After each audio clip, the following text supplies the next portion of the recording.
કેમ છો બેટા? મજામાં? All well? સો એઝ વી નો અત્યારે આપણે બેટા પ્લાન્ટ કિંગડમ કન્ટિન્યુ કરી રહ્યા છીએ અને પ્લાન્ટ કિંગડમમાં ખૂબ જ મહત્વનો ટોપિક દેટ ઇઝ અબાઉટ બ્રાયોફાઇટ્સ એટલે કે દ્વિઅંગીની આજે આપણે વાતો કરવા જઈ રહ્યા છીએ. ખૂબ જ અગત્યનો ટોપિક છે બેટા. દ્વિઅંગી, ત્રિઅંગી, અનાવૃત અને આવૃત આ ચાર ટોપિકમાં તમને ઘણી બધી સિમિલારિટીઝ દેખાશે, ઘણી બધી તમને ડિસસિમિલારિટીઝ પણ દેખાશે. તો આપણે એ જ સમજવાનું છે બેટા. શેમાં બીજાણુજનક અવસ્થા આવે મુખ્ય છે કે જન્યુજનક અવસ્થા શેમાં આવશે મુખ્ય છે સોરી જન્યુજનક અવસ્થા શેમાં મુખ્ય છે, બીજાણુજનક અવસ્થા શેમાં મુખ્ય છે, ગૌણ છે અને ઘણી બધી નાની વાતો અહીંયા બેટા કરવાની રહેશે.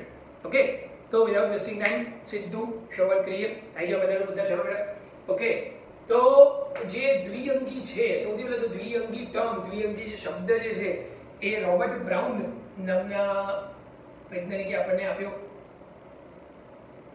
ટર્મ એટલે કે દ્વિઅંગી શબ્દ કોણે આપ્યો?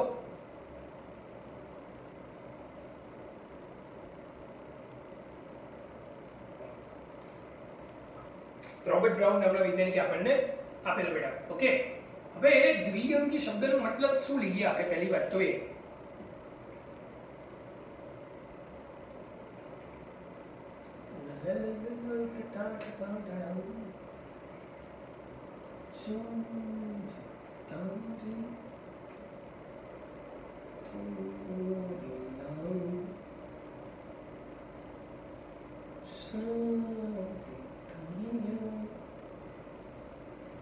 ઓકે બેટા, તો દ્વિઅંગી શબ્દનો અર્થ શું થયો? બે અંગ જોવા મળે, પ્રકાંડ અને પર્ણ જોવા મળશે અને મૂળ જોવા મળતા નથી. તો મૂળની જગ્યાએ મૂલાંકો છે, મૂળની જગ્યાએ અહીંયા જોવા મળે બેટા મૂલાંકો જોવા મળે છે. હવે શું કહે આપણને દ્વિઅંગી? સમજો બેટા, દ્વિઅંગી જે છે સૌથી પહેલી એવી વનસ્પતિ છે કે જે સ્થળજ વનસ્પતિ એવું કહી શકીએ આપણે. દ્વિઅંગી માટે તમે શું કહેશો? કે તેઓ સૌપ્રથમ સ્થળજ વનસ્પતિ છે. હવે સ્થળજ વનસ્પતિ કહી શકીએ, નો ડાઉટ જ્ઞાની, પણ આપણે એવું કહી શકીએ કે તે ઉભયજીવી છે. સમજો, સ્થળજ વનસ્પતિનો પહેલી વાત તો એક મિનિંગ શું રહ્યો સાંભળી લેજો. બહુ જ અગત્યનો સારો એવો પોઈન્ટ કહી શકાય બેટા કે ભાઈ સ્થળજ વનસ્પતિ એટલે શું? અહીંયા એવું કહેવા માંગે છે કે સ્થળજ વનસ્પતિ જે છે તો દ્વિઅંગી જે છે તે વનસ્પતિ સૃષ્ટિના ઉભયજીવી તરીકે આપણે ઓળખીએ છીએ. દ્વિઅંગીને બેટા શું કહીએ આપણે? વનસ્પતિ સૃષ્ટિના ઉભયજીવી તરીકે ઓળખીએ આપણે. મતલબ કે પહેલાની આગળ જેટલી પણ વનસ્પતિ હતી એ મેજોરિટી ક્યાં જોવા મળતી હતી? પાણીમાં જોવા મળતી હતી. આ પણ પાણીમાં જોવા મળતી વનસ્પતિમાંથી ઉતરી આવી છે. તો મતલબ શું થયો કે પહેલી વખત ભલે સ્થળજ વનસ્પતિ કહી શકીએ આપણે, પણ આ વનસ્પતિ જે છે તે સંપૂર્ણપણે સ્થળજ જીવન જે વિતાવતી નથી, સંપૂર્ણપણે સ્થળજ વનસ્પતિના લક્ષણો ધરાવતી નથી.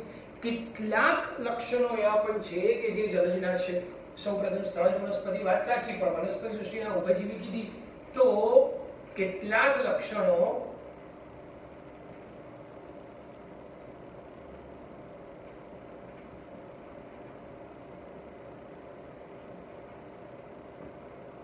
જલજ વનસ્પતિને સમકક્ષ છે, જલજ વનસ્પતિ જેવા છે. જેમ કે કયા લક્ષણો જલજ વનસ્પતિને સમકક્ષ છે? જેમ કે એક લક્ષણ એનામાં એવું જોવા મળશે બેટા, ધ્યાન રાખો, હું બધા લક્ષણ લખતો નથી, તમે ધ્યાન રાખો કેટલાક વનસ્પતિ લક્ષણો જલજ જેવા છે. તો દાખલા તરીકે અહીંયા આ જ દ્વિઅંગીના જ કેટલાક સભ્યો તમારે લખવાનું છે. કેટલાક સભ્યો એવા બી છે કે જે સ્ટીલ હાલની તારીખમાં આપણે કેવા છે? જલજ છે.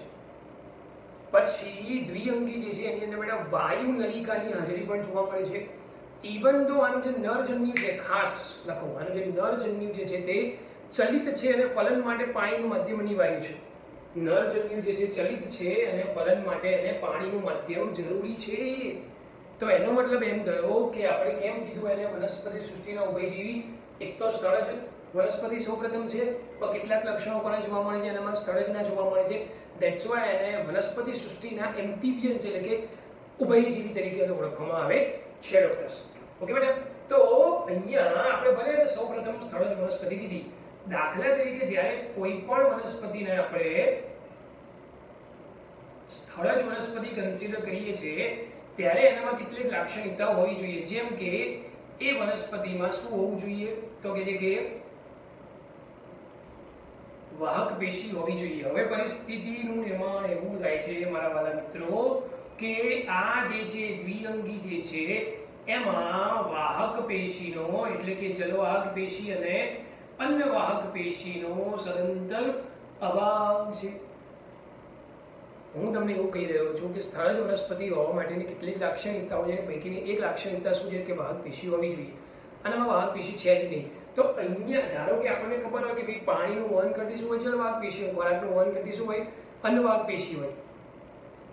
સાથે સાથે અન્નવાહક પેશીનું કાર્ય શું હોય કે જે અંગો પ્રકાશ સંશ્લેષણ નથી કરતા બધા જ અંગોમાં ખોરાક પહોંચાડવાનું કામ પણ કરશે.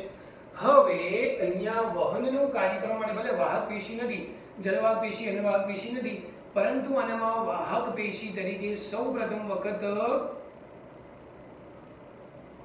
જીવંત પેશી જોવા મળી. અને જીવંત પેશી તરીકે શું જોવા મળશે?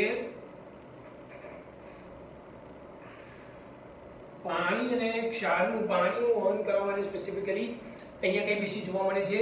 પેરેન્કાઇમા એટલે કે મૃદુદક પેશી પહેલી વખત જોવા મળી. તો પોઈન્ટ ટુ બી નોટેડ, ખાસ લખો, બધા હેશટેગમાં લખો કે જે સરળ સ્થાયી પેશી છે, બરાબર છે, સરળ સ્થાયી પેશી તરીકે મૃદુદક પેશી સૌથી પહેલા કયા વિભાગમાં જોવા મળી? સરળ સ્થાયી પેશી સૌ પહેલી વખત કયા વિભાગમાં જોવા મળી? તો આપણે જવાબ શું આવશે બેટા? દ્વિઅંગીમાં જોવા મળશે ડોક્ટર્સ. ઓકે, તો સ્થળજ વનસ્પતિ તરીકે હોવા તરીકે પહેલું લક્ષણ વાહક પેશી પણ એનામાં જોવા મળતી નથી. એનું કારણ મેં તમને સમજાવી દીધું બેટા. બીજી જે લાક્ષણિકતા હોવી જોઈએ કે ભાઈ સ્થળજ વનસ્પતિ છે તો એનામાં શું હોવું જોઈએ તો કે મૂળ. શું હોવું જોઈએ બેટા? મૂળ. તો પરિસ્થિતિ એ છે બેટા કે અહીંયા જે દ્વિઅંગી છે એમાં મૂળનો પણ અભાવ છે. તો પછી મૂળની જગ્યાએ શું જોવા મળે છે? મૂલાંગો જોવા મળે છે કે શોષણના કાર્ય સાથે સંકળાયેલા છે. સીધી વાત છે, મૂળ જેવું કાર્ય કરશે, મૂળ તો નથી આ, બરાબર છે.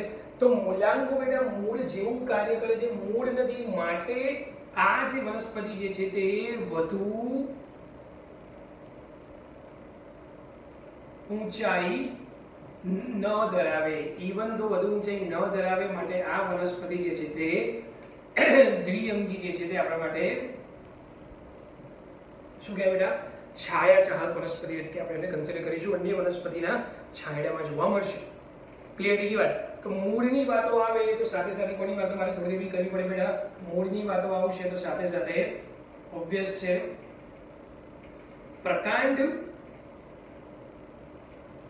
જેવી રચના અને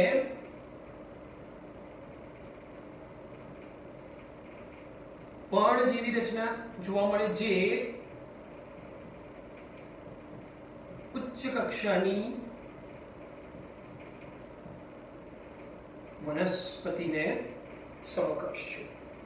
ઉચ્ચ કક્ષાની વનસ્પતિમાં જે પ્રકાંડ પર્ણ જોવા મળે એના જેવી જ રચના થોડી ઘણી જોવા મળતી હોય છે આના પણ પ્રકાંડ અને પર્ણમાં બેટા. સમજ પડે છે? તો બસ આટલું યાદ રાખી શકીએ. ઇવન તો અગત્યનો પોઈન્ટ નોટ કરી શકીએ આપણે કે દ્વિઅંગી જે છે એમાં અલિંગી પ્રજનન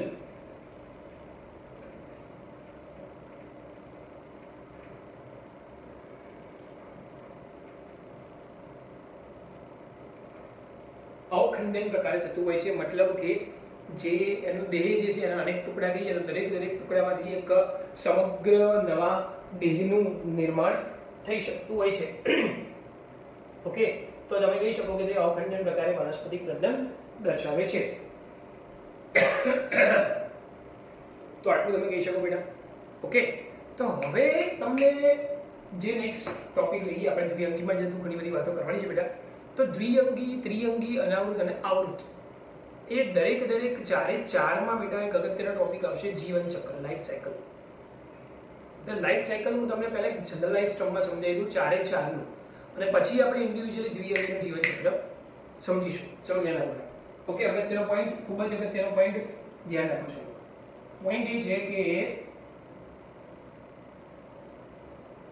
બેઝિસ ઓફ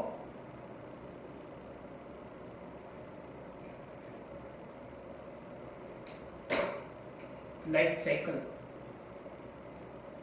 બરાબર, કોને કોને લાઈફ સાયકલ ની વાતો કરવા જઈએ છીએ આપણે? દ્વિઅંગી, ત્રિઅંગી, અનાવૃત બીજધારી અને આવૃત બીજધારીના લાઈફ સાયકલ ની વાતો કરવા જઈ રહ્યા છીએ.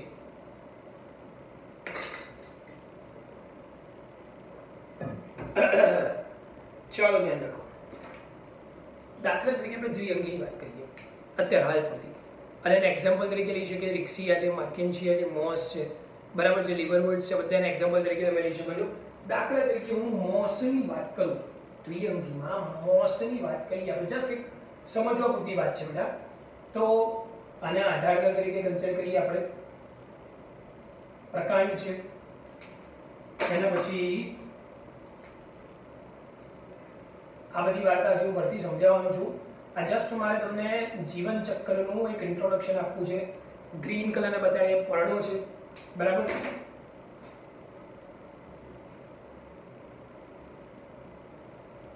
આને કહેવાય પ્રાવરદંડ અને અહીંયા ટોચના ભાગમાં જોવા મળશે પ્રાવર, બરાબર. અને અહીંથી રિલીઝ થાય છે, મુક્ત થાય છે બીજાણુ, બરાબર. અહીંયા નીચે જોવા મળશે મૂલાંગો. શું છે બેટા? મૂલાંગો. ચલો સમજો હવે આ મુદ્દો શું કહેવા માંગે છે આપણને. મૂલાંગો કે પછી જન્યુજનક અવસ્થા કે બીજાણુજનક અવસ્થા, બહુ અગત્યનો પોઈન્ટ તમને હું કહેવા જઈ રહ્યો છું. કદાચ ત્યારે ખબર ના પડે, ચિંતા ના કરતા. હું હજુ બી જ્યારે સ્પેસિફિક દ્વિઅંગી ત્રિઅંગીનું જીવનચક્ર સમજાય છે ત્યારે બેટા તમને પરફેક્ટ ખબર પડી જશે. ટેન્શન ના રહેતા, બરાબર છે. સાથે જ રહેજો મારી, બરાબર. ક્યાંય આગળ પાછળ ના થતા. ઓકે, દાખલા તરીકે મેં અહીંથી શરૂઆત કરી હતી. અહીંયાથી આ વિસ્તારમાંથી એના દેહના આ ભાગમાંથી બીજાણુ મુક્ત થયા. તો હું વાર્તાની શરૂઆત ક્યાંથી કરીશ? તો કે બીજાણુથી. આ રહ્યા બીજાણુ. બીજાણુ તમે પ્રજનન કોષ સાથે સરખાવી શકો, જન્યુ અને બીજાણુ. અને આપણને ખબર હોય કે પ્રજનન કોષ હંમેશા કેવા હોય? એન હોય, એકકીય હોય. બીજાણુ, બરાબર. તો એ બીજાણુ અહીંયા આધાર તલ પર પડે, જમીન પર પડે. આ રહ્યા છે. શું કરશે? બીજાણુ બીજની માફક વર્તે અને જમીનમાંથી આધાર તલમાંથી પાણી, ક્ષારો વગેરેનું શોષણ કરે, નવા બાળ છોડનું સર્જન કરે. નવા બાળ છોડનું સર્જન કરશે ઓબ્વિયસ પ્રકાંડ આવશે.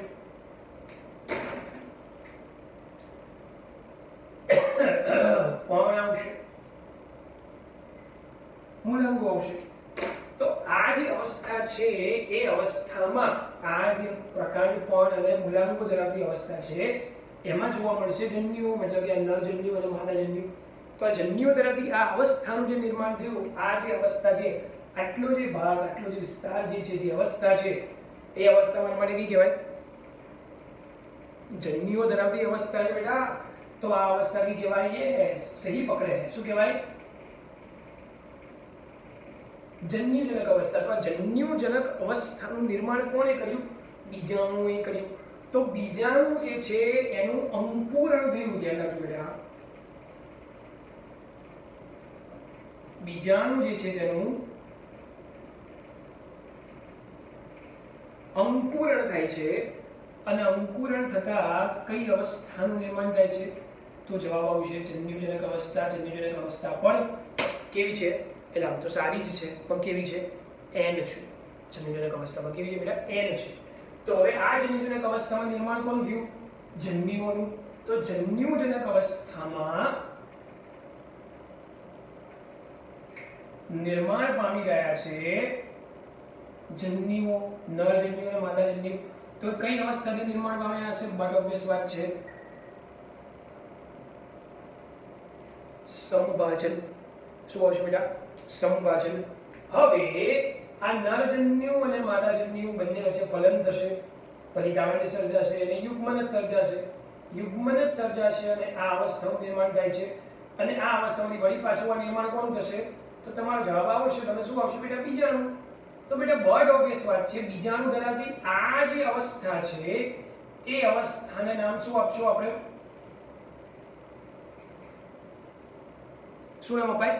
બીજાણુજનક અવસ્થા. બીજાણુજનક અવસ્થા. તો મારો કહેવાનો મતલબ એ જ છે કે જન્યુઓ છે, અહીંયા નર જન્યુ માદા જન્યુ, તો બંને વચ્ચે ફર્ટિલાઇઝેશન શું થયું? ફલન થયું. ફલનને અંતે ભ્રૂણ આવશે, યુગ્મનજ આવશે અને છેવટે કઈ અવસ્થાનું નિર્માણ થશે? બીજાણુજનક અવસ્થાનું નિર્માણ થશે. નરજન્ય માદાજન્ય બંને વચ્ચેનું ફલન થયું તો બીજાણુજનક અવસ્થામાં 2n મળશે અને એ બીજાણુજનક અવસ્થામાંથી આ કોનું નિર્માણ થયું? બીજાણુ. આપણને ખબર છે, જો ખ્યાલ હોય આપણને સમભાજન અને અર્ધીકરણ પ્રજનન કોષનું નિર્માણ અર્ધીગ્રંથિ થાય એવું આપણે ક્યાંક ભણ્યા છે બેટા. તો બીજાણુજનક અવસ્થા 2n છે, એમાંથી બીજાણુ તો અહીંયા આવશે અર્ધીકરણ. તમને ખબર પડી બેટા? આની આ જ વસ્તુ હું તમને ત્રિઅંગીમાં પણ સમજાવવાનો છું, આની આ જ વસ્તુ હું તમને અનાવૃત બીજધારીમાં પણ સમજાવવાનો છું, આની આ જ વસ્તુ હું તમને આવૃત બીજધારીમાં પણ સમજાવવાનો છું. બધામાં સરખું જ છે. હા, ફરક એક જ પડશે. તમે ધ્યાનથી જુઓ, સામે જે 4 શબ્દો મેં બતાવી રહ્યા છે એમાં ખાલી ફરક એટલો જ પડશે. દાખલા તરીકે જ્યારે તમે દ્વિઅંગીની વાત કરી રહ્યા છો, તમે જ્યારે દ્વિઅંગીની વાત કરી રહ્યા છો, મુખ્ય વનસ્પતિ દેહ કયો આવશે? એમાં જન્યુજનક આવશે. બાકી જો વાત કરીએ આપણે ત્રિઅંગી, અનાવૃત બીજધારી અને આવૃત બીજધારીમાં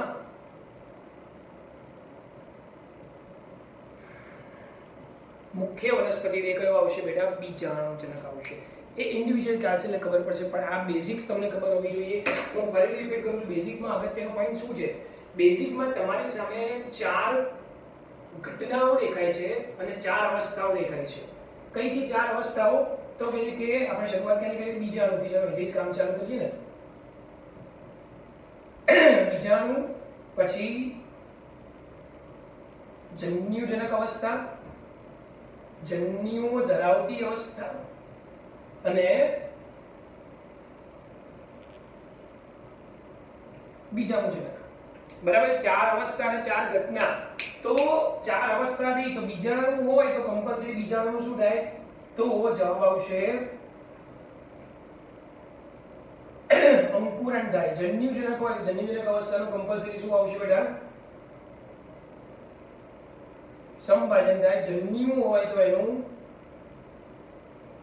ફલન થશે. બીજાણુજનક અવસ્થાનું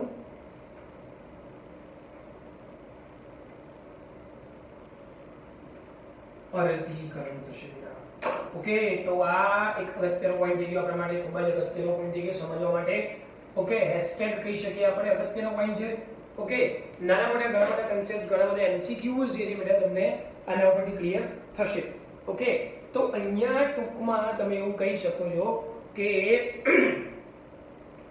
જન્યુજનક અવસ્થા અને બીજાણુજનક અવસ્થા વારાફરતી આવે છે. એક બાબતને આપણે ઓલ્ટરનેશન ઓફ જનરેશન કહીએ, એટલે કે સંતતિઓના એકાંતરણ તરીકે આપણે એને ઓળખીએ છીએ. શું કહીશું આપણે બેટા? અને યસ, શું કહેવામાં આવે છે? અને સંતતિઓના એકાંતરણ તરીકે આપણે એને ઓળખી શકીએ છીએ. બરાબર છે? તો આ એક જનરલાઇઝ ટર્મમાં સમજાયું. હવે સ્પેસિફિકલી, હવે આ સ્પેસિફિકલી કોને અકોર્ડિંગલી વાત કરશું આપણે બેટા? દ્વિઅંગીને અકોર્ડિંગલી સ્પેસિફિક વાત કરવા જઈ રહ્યા છીએ. ચલો ડોક્ટર્સ, ધ્યાન રાખો. યસ બેટા, તો નેક્સ્ટ આપણે દ્વિઅંગીના જીવન ચક્રની વાતો કરીએ. બહુ જ ઈઝી ટોપિક છે, ઝડપથી પૂરો કરીએ. ઓકે, તો જનરલી જીવન ચક્ર એમાં ટોપિક કયો આવશે? તો કે એકાંતરણ. અને એકાંતરણ એટલે શું થશે? સંતતિઓનું એકાંતરણ, જેને કહીએ આપણે ઓલ્ટરનેશન ઓફ જનરેશન.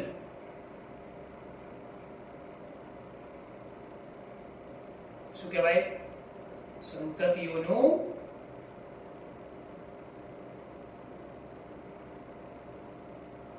એકાંતરણ, જેને કહેવાય ઓલ્ટરનેશન ઓફ જનરેશન. ઓકે, તો બેટા તમને અહીંયા એવું કહે છે કે સંતતિઓના એકાંતરણ શબ્દનો અર્થ શું થાય? કે દ્વિઅંગીના જીવન ચક્ર દરમિયાન જન્યુજનક અવસ્થા અને બીજાણુજનક અવસ્થા બંને વારાફરતી આવે છે. તો બસ આ ઘટનાને શું કહેવામાં આવે? સંતતિઓનું એકાંતરણ. સિમ્પલ, બિલકુલ ઈઝી છે. બરાબર? તો તમને અહીંયા ડિટેલમાં ખબર હોવી જોઈએ. તમને અહીંયા ખબર હોવી જોઈએ. કોના વિશે ખબર હોવી જોઈએ? બટ ઓબ્વિયસલી કોના કોના વિશે તમને ખબર હોવી જોઈએ?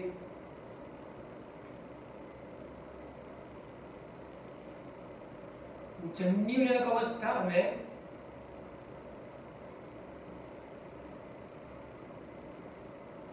બીજાણુજનક અવસ્થા. ધ્યાન રાખજો, અહીંયા MCQ માં તમે બહુ જ સારી એવી રીતે હેરાન થઈ શકો છો, તો એ હેરાનગતિ તમને ના થાય એક્ઝામમાં, બરાબર છે? તો એ હેરાનગતિ ના થાય એના માટે ધ્યાનમાં રાખીશું આપણે બેટા. ચલો ધ્યાન રાખો. શું કહે તમે દ્વિઅંગીનું જીવન ચક્ર. તમે આગળ જે ડાયાગ્રામ ડ્રો કરો તો ધારો કે હું એમાં શરૂઆત કરું છું જન્યુઓની શરૂઆત કરી આપણે, નર જન્યુ અને માદા જન્યુ, અર્થાત હું જન્યુજનક અવસ્થાની શરૂઆત કરું છું. ધ્યાન રાખો, અર્થાત હું કઈ અવસ્થાની શરૂઆત કરી રહ્યો છું? જન્યુજનક અવસ્થાની શરૂઆત કરી રહ્યો છું. ઓકે, તો ડોક્ટર્સ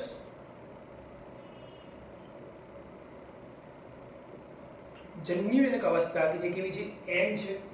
એન છે, એકકીય છે. એમાં નરજન્યુ માદાજન્યુનું નિર્માણ જ્યાં થાય એ અંગોને કહેવામાં આવે છે અને પ્રજનન અંગો. સીધી વાત છે. નરજન્યુ માદાજન્યુનું નિર્માણ જે અંગમાં થાય એ અંગને શું કહેશો બેટા તમે? પ્રજનન અંગો કહેશો. તો પ્રજનન અંગ તરીકે જે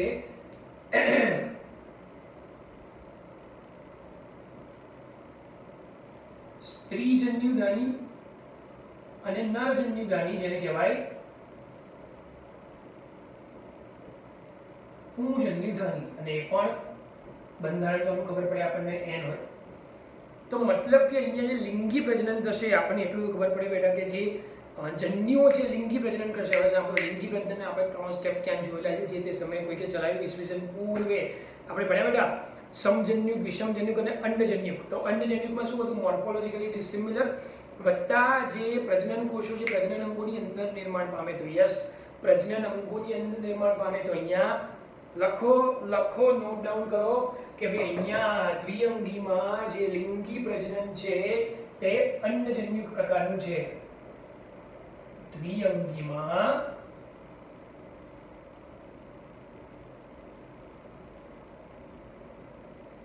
લિંગી પ્રજનન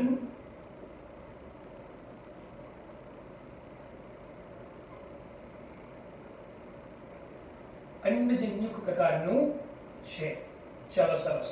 તો આ પોઈન્ટ તમને ખબર પડી ગઈ. ગોખવાનું છે નહીં આપણે, બિલકુલ જેમ જેમ પોઈન્ટ આવતા જશે એમ ભણતા જઈશું. જેમ કે જન્યુજનક અવસ્થા, તો ઓબ્વિયસ છે જન્યુજનક અવસ્થામાં શું આવે? તો કે કોનું નિર્માણ થાય? તો કે જન્યુઓનું નિર્માણ થાય. બીજાણુજનક અવસ્થા કોનું નિર્માણ થાય? તો કે બીજાણુઓનું નિર્માણ થાય. કેવા છે? સારા જ છે. કેવા છે? સારા જ છે, પણ કેવા છે? એન છે. અચ્છા, નરજન્યુ માદાજન્યુ બંને વચ્ચેનું ફલન થશે એટલે પ્રજનન કયું થાય? તો કે લિંગી પ્રજનન કરે. બીજાણુ જે છે તે અંકુરણ કરે તો પ્રજનન કયું કરશે? અલિંગી પ્રજનન કરે. ખબર પડે છે આપણને બેટા. ઓકે ડોક્ટર્સ, બીજાણુઓ જે છે તે જન્યુઓ જે છે તે લિંગી અને અલિંગી લિંગી પ્રજનન દર્શાવશે. ચાલો ઠીક છે. તો અહીંયા શું આવ્યું? સ્ત્રીજન્યુદાની અને પુંજન્યુદાની. તો ઓબ્વિયસ છે કે એમાંથી આગળ જતા સ્ત્રીજન્યુનું નિર્માણ થયું એટલે કે માદાજન્યુ, અહીંથી નરજન્યુનું નિર્માણ થયું બેટા. બીજું, આને જે પ્રજનન અંગો જે છે લખો, રાઈટ ડાઉન. પ્રજનન અંગો જે છે બહુકોષીય છે અને કવચયુક્ત છે, રક્ષણાત્મક છે. પ્રજનન અંગો કેવા છે? બહુકોષીય છે અને સાથે સાથે કેવા છે? કવચયુક્ત છે, રક્ષણાત્મક છે. ધ્યાનમાં રાખો બેટા. સાથે સાથે આપણે એવું યાદ રાખીશું કે આને જે નરજન્યુ જે છે તમારી NCERT માં લખેલું છે, ખાસ અગત્યનો પોઈન્ટ નોટ કરો કે નરજન્યુ જે છે અહીંયા દ્વિકશાધારી છે, ચલિત છે. અહીંયા હું ઓલરેડી પહેલા કહી ચૂક્યો છું કે અહીંયા નર ફલન માટે પાયનું માધ્યમ અનિવાર્ય છે. નરજન્યુ જે છે ચલિત છે, માદાજન્યુ અચલિત છે. નરજન્યુ જે છે ચલિત મતલબ કે ચલન દર્શાવશે, ચાલીને માદાજન્યુ સાથે પહોંચશે અને યુગ્મને દર્શાવશે, ભ્રૂણ બનાવશે, બીજાણુજનક અવસ્થાનું નિર્માણ કરશે. તો નરજન્યુ ચલિત છે મતલબ એને ચાલવા માટે, પ્રચલન માટે કશા આવેલી હોય છે અને એ નરજન્યુ જે છે તે દ્વિકશાધારી છે. યાદ રાખો. સાથે સાથે યાદ રાખીશું સ્ત્રીજન્યુદાની જે છે ચંબુ જેવા આકારની ફ્લાસ્ક, તમારા કેમિસ્ટ્રીમાં કોનિકલ ફ્લાસ્ક આવે છે, તો એ કોનિકલ ફ્લાસ્ક જેવા આકારની અહીંયા તમને સ્ત્રીજન્યુદાની જોવા મળશે બેટા. ઓકે, તો આવા નાના નાના પોઈન્ટ્સ છે ખૂબ જ યાદ રાખીશું આપણે. ઓકે, તમને એક્ઝામમાં હેરાન ન કરે એના માટે. તો માદાજન્યુ નરજન્યુ બંને મળી ગયા આપણને. બંને નરજન્યુ માદાજન્યુ બંને વચ્ચે ફલન થશે.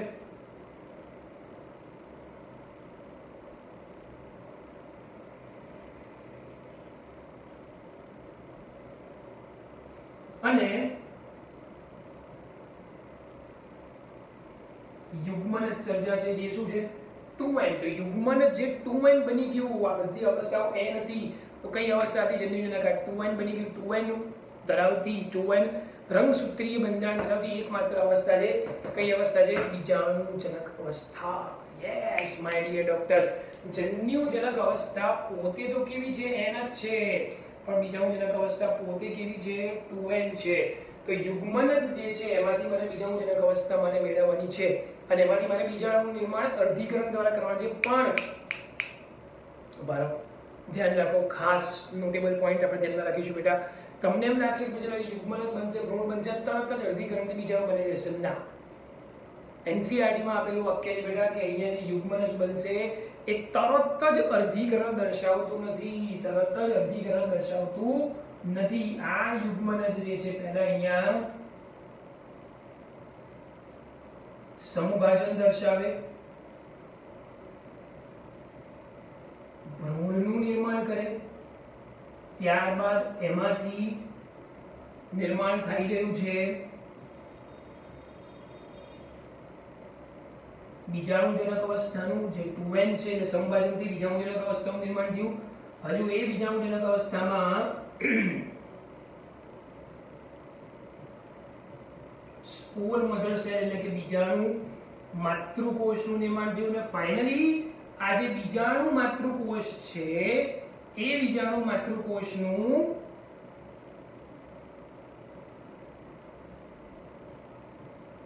અર્ધીકરણ થતા નિર્માણ કોનું થશે? બીજાણુનું, કે જે કેવા છે? n છે, એકકીય છે. તો તમે સમજી જશો કે આ જે n ધરાવતી અવસ્થા હશે એટલે પાછી આપણે કઈ અવસ્થામાં જતા રહ્યા બેટા? આપણે જન્યુજનક અવસ્થામાં એન્ટર થઈ ગયા. તો આટલી જે અવસ્થા આપણને મળશે બેટા,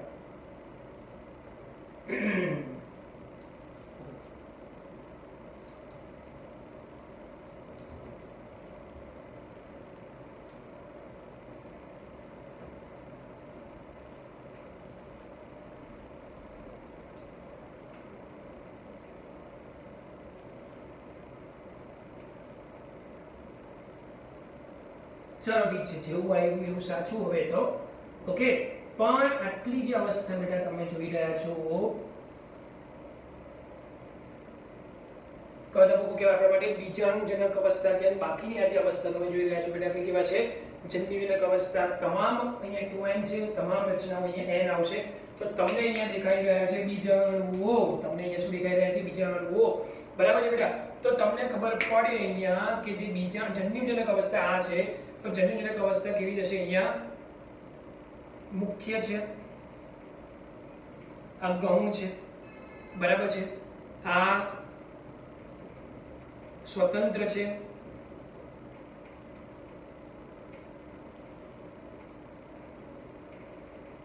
પ્રકાશ સંશ્લેષી છે. શબ્દો તમારે છે ને બેટા અહીંયા બધું જ છે ને શબ્દોની માયાજાળ છે, બસ બીજું કાંઈ નથી. તમે આમાં શબ્દો સમજી લો એટલે બધી જ વાર્તા અહીંયા તમારા માટે પૂરી થઈ જશે બેટા. સ્વતંત્ર છે, પછી પ્રકાશ સંશ્લેષી બેટા. ઓકે, આ ઉપરાંત તમે જ્યારે જન્યુજનક બીજાણુજનક કમ્પેર કરી રહ્યા છો ત્યારે તમે કહી શકો છો કે સ્વતંત્ર છે, પ્રકાશ સંશ્લેષી છે, પ્રભાવી છે. તમે જ્યારે અહીંયા વાત કરી રહ્યા છો દ્વિઅંગીની એક્ઝામ્પલ તરીકે તમે લેવાના છો અહીંયા લિવરવર્ટ અને મોસ, અને લિવરવર્ટના એક્ઝામ્પલમાં તમે માર્કેન્શિયા લઈ શકશો. બરાબર છે? તો તમે માર્કેન્શિયા તમે જુઓ તો એનો દેહ, રિક્સિયા જે એનો દેહ તમે જુઓ તો સુકાયેક જેવો ચપટો જોવા મળે, એકદમ ફ્લેટ જોવા મળે, જે કોઈ એક આધાર સાથે ચોંટેલો હોય. રિક્સિયામાં મેં તમને બતાવી દીધું. તો મતલબ કે જે મુખ્ય વનસ્પતિ દેહ તમે જે જુઓ છો, જન્યુજનક જે જોઈ રહ્યા છો, તે કેવા સ્વરૂપે જોવા મળે છે? ક્યાં તો તે સુકાયેક સ્વરૂપે જોવા મળશે, ક્યાં તો પછી એનસીઈઆરટી માં લખ્યું છે પ્રમાણે ટટ્ટાર છે અથવા તો સીધો જોવા મળે. બરાબર છે બેટા? બીજાણુજનક માટે તમે શું કહેશો? બીજાણુજનક માટે તમે કહેશો કે તે આધાર અને પોષણ માટે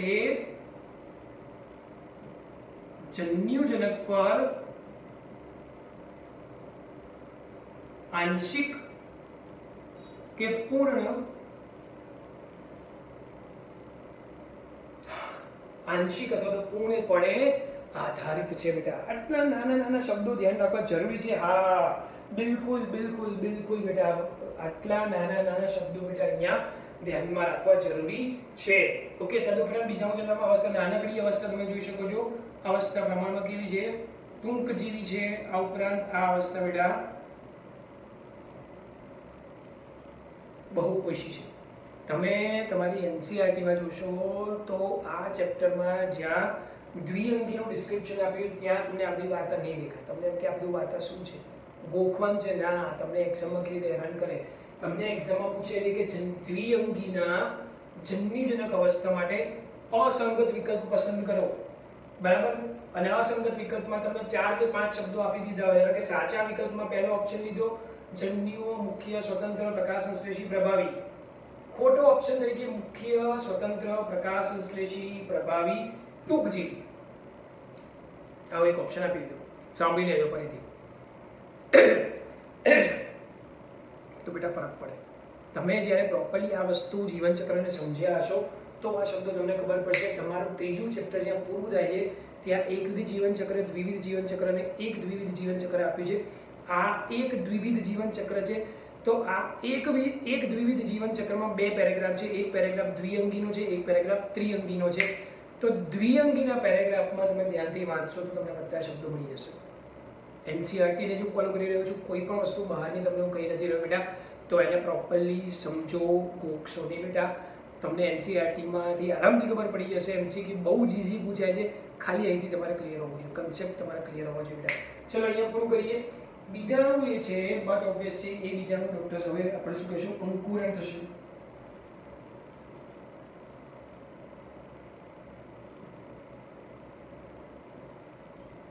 એક ઓપ્શન એવો છે કે એ અંકુરણ થઈને સીધું ડાયરેક્ટ જન્યુજનક અવસ્થાનું નિર્માણ થયું અને એ કોનામાં આવું થાય છે? લીવરવર્ટ અને હોર્નવર્ટમાં। જ્યારે ઘણી વખત મોસ જેવી વનસ્પતિ છે જેમાં ઇનડાયરેક્ટ થશે તો એમાં શું થશે? અંકુરણ બાદ આ રીતના એક તંતુ જેવી રચનાનું નિર્માણ થાય જેને પ્રતંતુ કહેવાય। અને પ્રતંતુ જેવી દેખાતી રચના ઉપર કલિકાનું નિર્માણ થતું હોય છે અને કલિકામાંથી જન્યુજનક અવસ્થા બને। તો મતલબ શું થયું કે ઘણી વખત અંકુરણમાંથી પહેલા પ્રતંતુનું નિર્માણ થાય, પ્રતંતુમાંથી કલિકા અને કલિકામાંથી ઇનડાયરેક્ટ થયું અને એના એક્ઝામ્પલમાં લઈશું આપણે મોસ લઈ શકીએ બેટા। ઓકે, તો આ જે થયું આપણે શું કહેશો તમે? ઓલ ઓવર સંતતિઓનું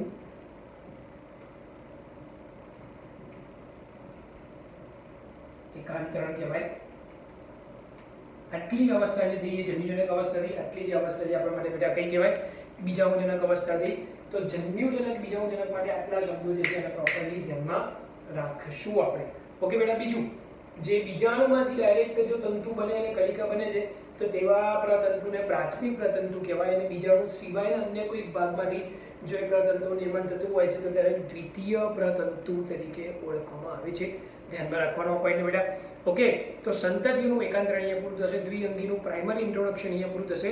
હવે દ્વિઅંગીના જે વર્ગ જે છે જેમાં આપણે ઇન્ડિવિજ્યુઅલી લીવરવર્ટ વિશે વાતો કરવાની છે, મોસ વિશે વાતો કરવાની છે, હોર્નવર્ટ વિશે વાતો કરવાની છે, એની ચર્ચા કરવા આપણે જઈ રહ્યા છીએ ડોક્ટર્સ। ચલો આવી જાવ મેદાનમાં।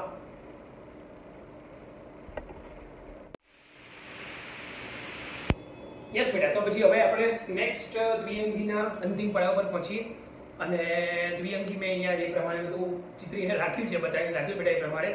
તો જે દ્વિઅંગીના જે વર્ગો છે એ વર્ગોની બેટા વાતો કરવાની છે। વર્ગોની વાતો મેં લખી એ પ્રમાણે અહીંયા હેમેટોકોપ્સિડા, પછી આવશે એન્થ્રોસેરાટોપ્સિડા, અને બ્રાયોપ્સિડા ત્રણ જે વર્ગ છે દ્વિઅંગીના જે ત્રણ વર્ગ છે બેટા, બસ તો એની આપણે ચર્ચા કરવાની છે.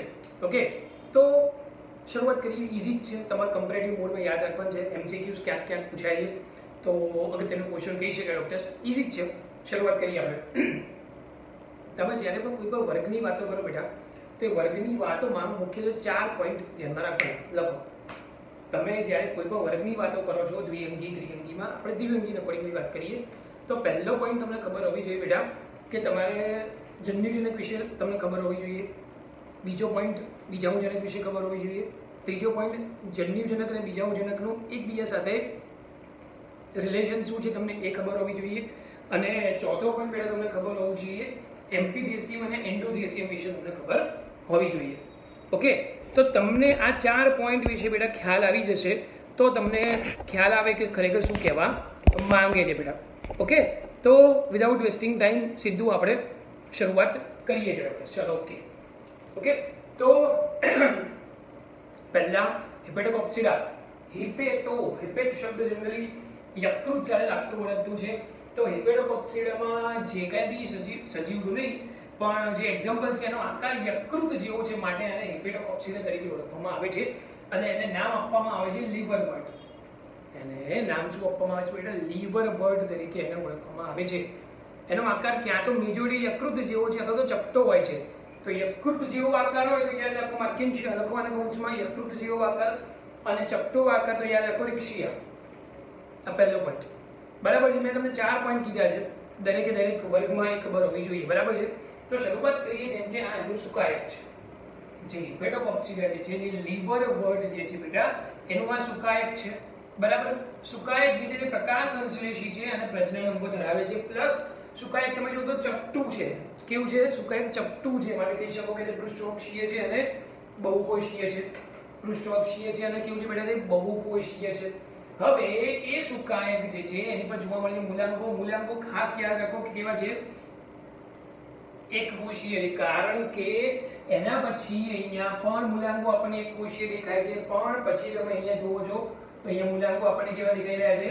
બહુકોષીય દેખાઈ રહ્યા છે. કમ્પેરેટિવ મોડમાં ધ્યાન રાખીશું એટલે આપણે.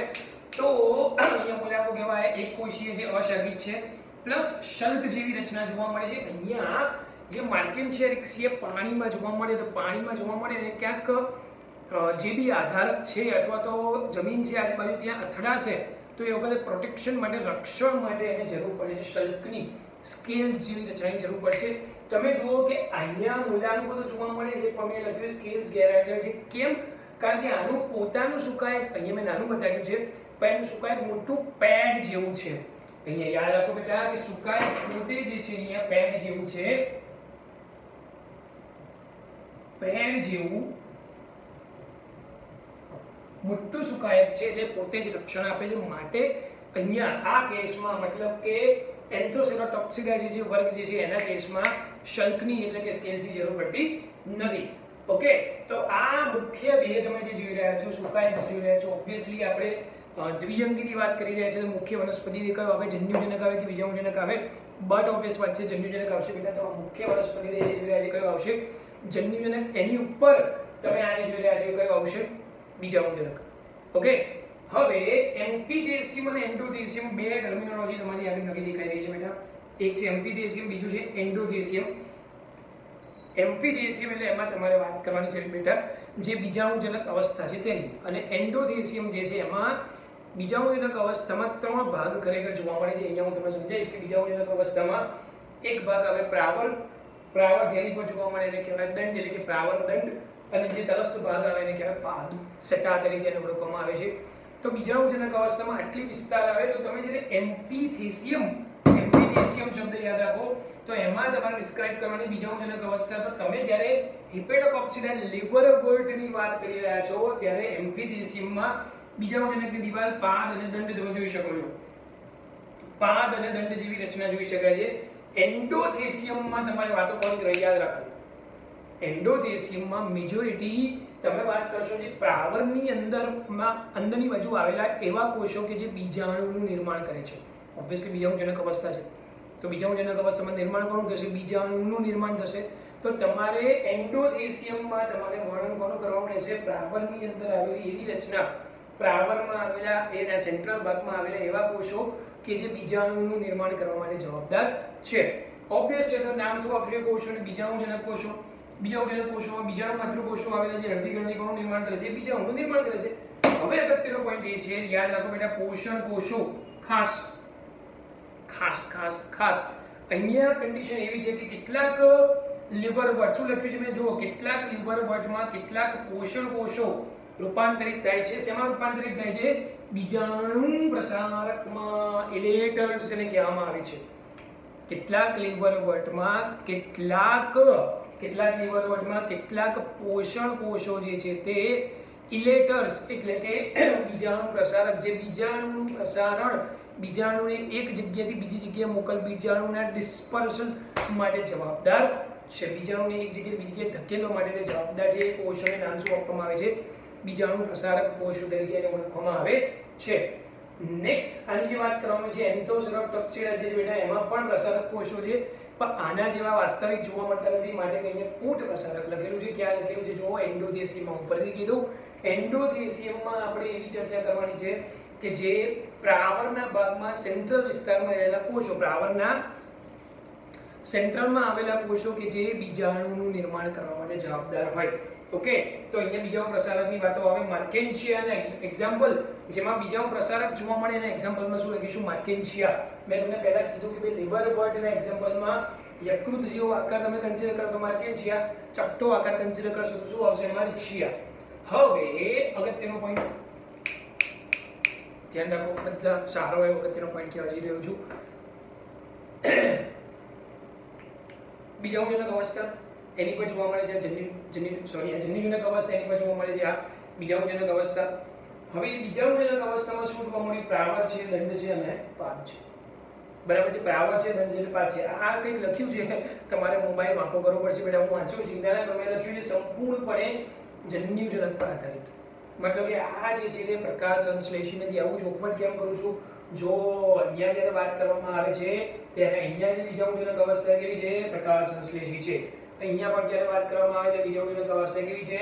પ્રકાશ સંશ્લેષી છે. અહીંયા બીજાણુજનક અવસ્થા પ્રકાશ સંશ્લેષી નથી, માટે તે જન્યુજનક પર સંપૂર્ણપણે આધારિત છે. સંપૂર્ણપણે એટલે કે ખોરાક, પાણી અને વસવાટ ત્રણેય માટે તે જન્યુજનક ઉપર આધારિત છે.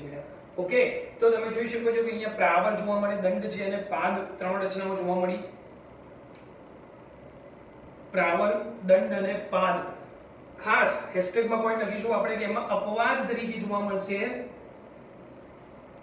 રિક્સિયા, કે જેમાં માત્ર ને માત્ર શું જોવા મળે છે? પ્રાવર. ખરેખર લીવર વટની બીજાણુજનક અવસ્થામાં પ્રાવર, પછી દંડ અને પાદ એમ ત્રણ રચના જોવા મળે. રિક્સિયા લીવર વટની અંદર ઇન્ક્લુડેડ છે, છતાં પણ એમાં શું જોવા મળે છે? માત્ર પ્રાવર જ જોવા મળે છે. ધેટ્સ વાય રિક્સિયાને સિમ્પલેસ્ટ લીવર વટ કહેવામાં આવે છે. રિક્સિયા શું કહેશો તમે? સિમ્પલેસ્ટ લીવર વટ કહીશું. Point to be noted your honour. ધ્યાનમાં રાખો બેટા. પ્લસ અલિંગી પ્રજનન અને લિંગી પ્રજનન. અલિંગી પ્રજનનની બે મેથડ. એક મેથડ હું તમને અગાઉ કહી ચૂક્યો છું કે એક તો શું આવશે અલિંગી પ્રજનનમાં? કલિકા સર્જન, ફ્રેગમેન્ટેશન, અવખંડન દ્વારા થશે. બીજી મેથડ અલિંગી પ્રજનનની કઈ આવશે? જે માર્કેન્શિયામાં જોવા મળે છે. માર્કેન્શિયાનો જે વનસ્પતિ દેહ છે એની ઉપર એક વિશિષ્ટ પ્રકારની રચના જોવા મળે છે જેને કહેવાય છે કુડમલી. પ્યાલા જેવા આકારની રચના હોય, કુડમલી. એનસીઈઆરટીમાં શબ્દ લખેલો છે કુડમલી, જેને ઇંગ્લિશમાં કહેવામાં આવે છે ગેમી. ગેમી બહુવચન છે, એક વચનમાં એને ગેમા, GEMMA કહેવાય. ગેમી બહુવચન શબ્દ થયો. તો અલિંગી પ્રજનન બે રીતે, એક તો અવખંડન દ્વારા, બીજું માર્કેન્શિયામાં ગેમી. ગેમી જે છે વનસ્પતિ દેહની ઉપર જે કુડમલી તમે ધારો કે એને માર્કેન્શિયાના દેહ પરથી છૂટું કરી દો, એમાંથી નવા એક વનસ્પતિક દેહનું નિર્માણ થાય, એને શું કર્યું કહેવાય? અલિંગી પ્રજનન કર્યું કહેવાય. અચ્છા, એનસીઈઆરટીની ભાષા વાપરું તો લખ્યું છે કે ભાઈ કુડમલી ક્યાં નિર્માણ પામે છે? પ્યાલા જેવી રચના. તો પ્યાલા જેવી રચનાને કુડમલી કપ તરીકે ઓળખીએ આપણે. પ્યાલા જેવી રચનાને શું કહેશું તમે? કુડમલી કપ તરીકે આપણે ઓળખીશું. સિમ્પલ જ વાત થઈ ગઈ બેટા, બહુ જ ઈઝી છે, ખબર પડે આપણને બેટા. ઓકે, તો માર્કેન્શિયામાં ગેમી દ્વારા લિંગી પ્રજનન, યસ, મોસ્ટ ઇમ્પોર્ટન્ટ પાર્ટ. અહીંયા મેં ડિટેલમાં લખ્યું નથી, તમારે ધ્યાનમાં રાખવાનું. લિંગી પ્રજનનમાં નર પ્રજનન અંગો અને માદા પ્રજનન અંગો ક્યાં તો એક જ વનસ્પતિ દેહ પર હોય, ક્યાં તો અલગ અલગ વનસ્પતિ દેહ પર હોય. એક જ વનસ્પતિ દેહ પર હોય તો એક્ઝામ્પલ તરીકે શું આવશે? રિક્ષિયા. અલગ અલગ વનસ્પતિ દેહ પર એક્સેપ્શનમાં શું જોવા મળશે? માર્કેન્શિયા. માર્કેન્શિયામાં મતલબ કે નર અહીંયા છે અને માદા વનસ્પતિ અલગ જોવા મળશે. રિક્ષિયામાં એકની ઉપર જ નર અંગ અને માદા નર અંગો અને માદા અંગો જોવા મળશે બેટા. ઓકે, તો આ વાત થઈ હિમેટોકોપ્સિડા. આપણા માટે ધ્યાનમાં રાખવાનું આ છે કે ભાઈ સંપૂર્ણપણે જે બીજાણુજનક છે જન્યુજનક ઉપર આધારિત છે. ઓકે, ત્યારબાદ બીજું આવશે એન્ડોસેરોટોપ્સિડા, જેમાં એક્ઝામ્પલ તરીકે હોર્નવર્ડ્સ અને હોર્નવર્ડ્સના એક્ઝામ્પલમાં નોટોડાયલસ અને એન્થોસેરસ. નોટોડાયલસ અને એન્થોસેરસની વાતો આપણે કરવાની છે બેટા. સુકાએકની વાતો થઈ ગઈ બેટા. સુકાએક જે છે પેડ જેવું મોટું મેં તમને કીધું, માટે સ્કેલ્સ નહીં જોવા મળે. મૂલાંગો એક કોષીય અશાખી નાની જેમ જ જોવા મળશે. એમ્ફિથેસિયમ બીજાણુજનકની દિવાલ અને પાદ જોવા મળશે. દંડ જોવા મળતો નથી. જોઈ લો ડાયાગ્રામ, દંડ જોવા મળતો નથી. એન્ડોથેસિયમ, એન્ડોથેસિયમમાં મેં પહેલા જ કીધું કે પ્રાવરની વાતો કરવાની, બરાબર છે. તો અહીંયા પ્રાવરમાં આની જેમ તો નહીં પણ કૂટ પ્રસારક જેવી રચના જોવા મળે છે. ઓકે, તો અહીંયા જે આ બીજાણુજનક અવસ્થા છે, આ બાજુ બીજાણુજનક અવસ્થા છે એ આપણને જોવા મળશે કે જેમાં પ્રાવર પણ જોવા મળે છે, પાદ પણ જોવા મળશે. હવે આ જે બીજાણુજનક અવસ્થા છે તે કેવી? પ્રકાશ સંશ્લેષી છે. બીજાણુજનક અવસ્થા કેવી છે? અહીંયા તે પ્રકાશ સંશ્લેષી છે અને પ્રકાશ સંશ્લેષી હોવાને કારણે તે પોતાનો ખોરાક બનાવે છે અને ખોરાક બનાવે છે માટે તે કેવી છે? અર્ધપરોપજીવી છે. ખોરાક બનાવે છે માટે તે અર્ધપરોપજીવી છે. મતલબ કે આ જે બીજાણુજનક અવસ્થા છે જન્યુજનક અવસ્થા પર આંશિક રીતે આધારિત છે. જોઈ લો, મેં લખેલું છે અહીંયા આંશિક રીતે આધારિત છે. મતલબ કે પાણી અને વસવાટ માટે આધારિત છે. પોતાનો ખોરાક બનાવે છે, પ્રકાશ સંશ્લેષણ કરશે, ખોરાક જાતે બનાવી શકશે. માટે આગળ જ્યારે મેં જીવન ચક્ર સમજાવ્યું હતું ત્યારે મેં અહીંયા બીજાણુજનક અને જન્યુજનક લખ્યું હતું. અને જન્યુજનકમાં એવું લખ્યું હતું કે તે બીજાણુજનક પર આંશિક રીતે અથવા તો સંપૂર્ણપણે આધાર રાખે. આવું એનસીઈઆરટીમાં લખ્યું છે. આવું એનસીઈઆરટીમાં જ્યારે 3 જીવન ચક્રોનું ડિસ્ક્રિપ્શન આપ્યું છે ને એ ડિસ્ક્રિપ્શનમાં એમણે આ વાત લખેલી છે. કેમ લખેલી તમને ખબર પડી ગઈ. આની વાત કરો છો તો તે સંપૂર્ણપણે આધારિત છે. આની અને આની વાત કરો છો તો તે અપૂર્ણપણે આધારિત છે. ચલો ઠીક છે. તો બીજાણુજનક અવસ્થા પ્રકાશ સંશ્લેષી છે, ખોરાક બનાવે છે, અર્ધપરોપજીવી છે. તો આ પોઈન્ટ અગત્યનો થઈ ગયો. એમ્ફિથેસિયમ એન્ડોથેસિયમની વાતો થઈ ગઈ. અગત્યનો પોઈન્ટ, આનું જે પ્રાવર છે એના તલસ્થ ભાગે એક વર્ધનશીલ પેશી જોવા મળે છે અને એ વર્ધનશીલ પેશી જે છે તે એક હોર્ન શિંગડા જેવી રચનાનું નિર્માણ કરે છે જેના કારણે વૃદ્ધિ પામે છે, જેના કારણે ઝડપથી વૃદ્ધિ પામે છે. ઓકે બેટા, તો નોટોડાયલસ અને એન્થોસેરસમાં આ પ્રમાણે જોવા મળશે. એન્થોસેરોટોપ્સિડામાં આ પ્રમાણે વાત કરીએ આપણે. નેક્સ્ટ મોસ્ટ ઇમ્પોર્ટન્ટ સમજવા માટે બ્રાયોપ છે. જો કે કંઈ નવું નથી પણ એક્ઝામમાં પૂછવા માટે એ લોકોનું ફેવરિટ છે તે ધ્યાનમાં રાખીએ આપણે. બેટા બ્રાયોપ છે એમાં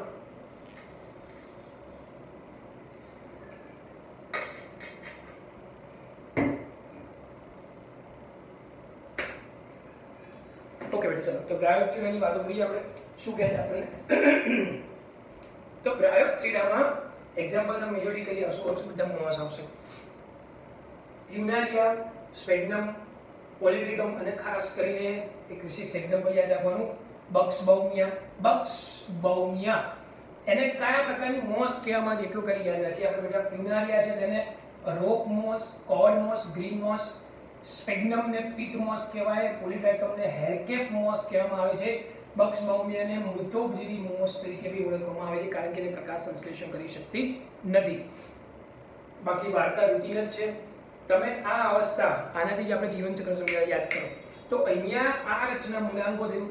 પ્રકાંડની પર પ્રકાંડ જેવી રચના છે, પર્ણની પર પર્ણ જેવી રચના છે. એની ઉપર આપણને ખ્યાલ છે, તમે લખજો, મેં નથી લખ્યું અહીંયા, કે આ જે અવસ્થા છે બીજાણુજનક અવસ્થા છે, આ જે છે તે જન્યુજનક અવસ્થા છે. તો બીજાણુજનક અવસ્થા આંશિક રીતે આધારિત. આંશિક રીતે કેમ કહેશો? કારણ કે બીજાણુજનક અવસ્થા કેવી હશે? પ્રકાશ સંશ્લેષી હશે. જોઈ લો અહીંયા પ્રાવલ છે, દંડ છે, પાદ છે.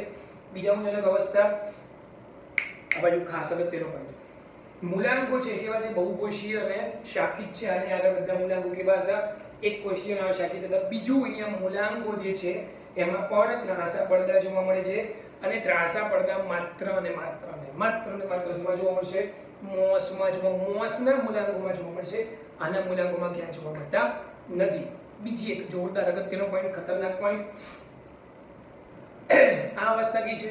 જન્યુજનક અવસ્થા સમગ્ર વનસ્પતિ સૃષ્ટિમાં માત્ર બ્રાયોપ્સિડા અને માત્ર મોસ જ એવી વનસ્પતિ છે, માત્ર મોસ જ એવી વનસ્પતિ છે કે જેની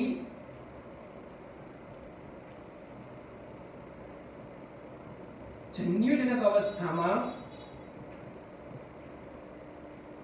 પર્ણો જોવા મળે છે, જેની જન્યુજનક અવસ્થામાં શું જોવા મળશે કે પર્ણો જોવા મળશે, બાકી કોઈ પણ વનસ્પતિના જીવન ચક્રમાં જન્યુજનક અવસ્થામાં પર્ણો જોવા મળશે એવી ઘટના ક્યાંય ઘટવાની નથી. તો આ પણ આનું એક યુનિક કેરેક્ટરિસ્ટિક, યુનિક ફીચર થયું કે બેટા. ઓકે, તો આટલું ધ્યાનમાં રાખીએ આપણે. બાકી તો એમ્ફીથેસિસ અને એન્ડોથેસિસમાં શું છે તમને ખબર પડશે. ઓકે, તો તમે કમ્પેર કરી શકો અને 3 વર્ગ આ પ્રમાણે આનંદથી યાદ રાખી શકો બેટા. ઓકે, તો અહીંયા આપણે દ્વિઅંકી પૂરું કરી બેટા અને સાથે સાથે લેક્ચર પણ પૂરો કરીએ છીએ ડોક્ટર્સ. નેક્સ્ટ લેક્ચરમાં ત્રિઅંકીની વાતો કરીશું આપણે બેટા. ઓકે, ખાસ એનસીઈઆરટી પ્રમાણે ખાસ લાઈન ટુ લાઈન વાંચો બેટા. ઓકે, દ્વિઅંકીનું ખાલી મહત્વવાળો ટોપિક છે, મેં નથી કીધું, એ તમે એક વખત જોઈ લેજો. કંઈ ડાઉટ હોય તો તમારે મને પૂછવા રહેશે બેટા.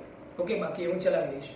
ઓકે, તમારે ખાસ એનસીઈઆરટીની લાઈન ટુ લાઈન વાંચવાની, ખાસ જીવન ચક્ર જે ચેપ્ટરના અંતમાં આપેલું છે એ તમારે વાંચવાનું રહેશે. ઓકે, ચલો તો ભાઈ સભા સંપન્ન કરી બેટા. નેક્સ્ટ લેક્ચરમાં શાંતિ મળીશું આપણે. ઓકે.